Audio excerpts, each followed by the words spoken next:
बिस्मिल्लाहिर्रहमानिर्रहीम। अस्सलाम वालेकुम। कैसे हैं आप सब लोग? उम्मीद करती हूँ सब खैरियत से होंगे। और हम लोग गुड़िया के यहाँ सब इकट्ठे हो गए थे, कमर भी थी, तो और हम लोग गए थे फिर ग्रीन टाउन पार्क। बच्चे, क्योंकि बच्चों की छुट्टियाँ हैं तो इस वजह से बच्चे बहुत ज़्यादा एक्साइटेड थे पार्क जाने के लिए। और गर्मियों में खैर अच्छा भी लगता है शाम के टाइम जाना, मगर 6 बजे के बाद भी निकले थे तो इतनी मतलब धूप थी और गर्मी थी। बहरहाल पहुँच गए हम लोग ग्रीन टाउन पार्क। ये बखर का मशहूर ग्रीन टाउन इकलौता पार्क है बेचारा बच्चों की तफरीह का ज़रिया। तो यहाँ पर हम लोग आ गए थे और रिक्शे में आए थे यहाँ तक, वापसी भी रिक्शे में ही गए थे। हालांकि वो गुड़िया के घर से बहुत ज़्यादा दूर नहीं है, लेकिन गर्मी की वजह से बिल्कुल हिम्मत ही नहीं हो रही थी चलने की, तो इस वजह से हम लोग रिक्शे में ही आए फिर।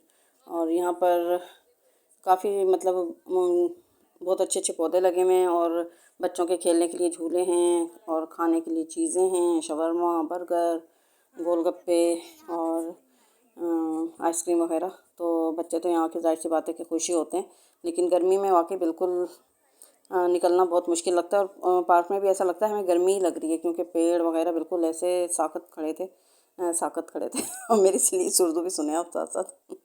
तो बहरहाल फिर हम लोग काफ़ी देर यहाँ पर रहे और 8 बजे बस, यानी 6 से 8 के दरमियान हम लोगों का आना जाना भी हो गया था। और वो थोड़ी सी देर में तो आप देखें कि शाम हो और रात्रि होने लगती है। तो यहाँ पर फिर हम लोग थोड़ी देर बैठे, थोड़ी देर हम नीचे भी बैठे। ग्रीन ग्रास पे बैठना बहुत अच्छा लगता है और सुकून मिलता है, देखने से भी ठंडक मिलती है आँखों को। और सब अभी मेरे बस जाने का ये कि बहुत जल्द इंशाल्लाह वापसी की तैयारी है। सब तो बहुत रोक रहे हैं कि रुक जाओ, लेकिन मुझे अपने पोता पोती बहुत याद आ रहे हैं और बच्चे भी याद कर रहे हैं। तो जब तक मैं पहुंचूंगी तो बच्चे भी इंशाल्लाह घर पे मिल जाएंगे। और ज़कवान के स्कूल भी खुल जाएंगे तकरीबन 15 जुलाई से। तो इस वजह से भी वो हो रहा है कि चलो थोड़ा सा टाइम बच्चों के साथ भी ये कि गुजर जाएगा। तो ज़कवान के स्कूल जल्दी खुल जाएंगे, वरना तो ये कि अगस्त में खुलते हैं स्कूल, लेकिन उसके क्योंकि 25 मई से छुट्टियां हुई थी तो इस वजह से उसके स्कूल अब जल्दी खुल जाएंगे। सब स्कूलों की अपनी अलग अलग टाइमिंग और रूटीन होती है। और उस दिन भी फ़ोन मैंने किया था तो बस बच्चे बहुत ज़्यादा देख के परेशान हो गए थे, रो रहे थे कि दादी आ जाएं, दादी आ जाएं। तो आयरा भी फिर ये कि अकेली बच्चों के साथ परेशान ही होती है। और हसान का तो आपको पता ही है, बिल्कुल बच्चों को देखता नहीं है, मतलब बाहर ऐसा नहीं है कि वो बच्चों को संभाल ले या कुछ करे। ज़ाहिर सी बात है अपने ऑफिस वगैरह की फ़िक्र होती है उसको, वहाँ होता है। और बस यहाँ पर फिर हम थोड़ी देर झूले में भी बैठे। यहाँ पर कमर के बेटे के साथ ही मैं झूले में बैठ गई थी। कभी कभी हमारा भी दिल चाहता है, ज़ाहिर सी बात है हमें भी अपना बचपन याद आता है, तो हम भी झूले वूले में ये कि मैं तो बैठ जाती हूँ जब भी कभी पार्क वगैरह जाना होता है तो बैठ जाती हूँ मैं तो झूले में। और फिर अभी ये कि कराची जाने के बाद भी देखें कि क्या प्रोग्राम बनता है। अभी वहाँ पर भी कोई आउटिंग का प्रोग्राम नहीं बना था। और आयरा तो वहाँ का कह रही थी वाटर पार्क का, और मुझे सी व्यू याद आ रहा था समंदर का। कोई सा भी सी पॉइंट हो मतलब वो अच्छा लगता है मुझे। साल में एक दफ़ा तो ये कि जाना ही चाहिए वहाँ पर। मुझे वाटर पार्क इतना अच्छा नहीं लगता।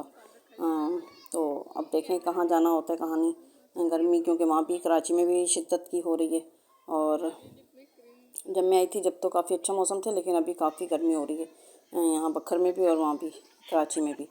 और लाहौर में ये है कि बहुत अच्छा मौसम है। लाहौर में सुना बारिशें भी हो रही हैं और काफ़ी अच्छा मौसम है। तो अब देखें क्या होता है। लाहौर मुझे भी जाना था, लेकिन बस मैं गई नहीं, गर्मी की वजह से मेरी हिम्मत ही नहीं हुई। बच्चे तो बहुत बुला रहे हैं वहाँ पर, लेकिन मेरी हिम्मत नहीं हुई जाने की। तो बस ये कि इंशाल्लाह नेक्स्ट टाइम एक साथ प्रोग्राम बनाएंगे सब जाने का वहाँ पर, तो फिर एंजॉय करेंगे इंशाल्लाह। और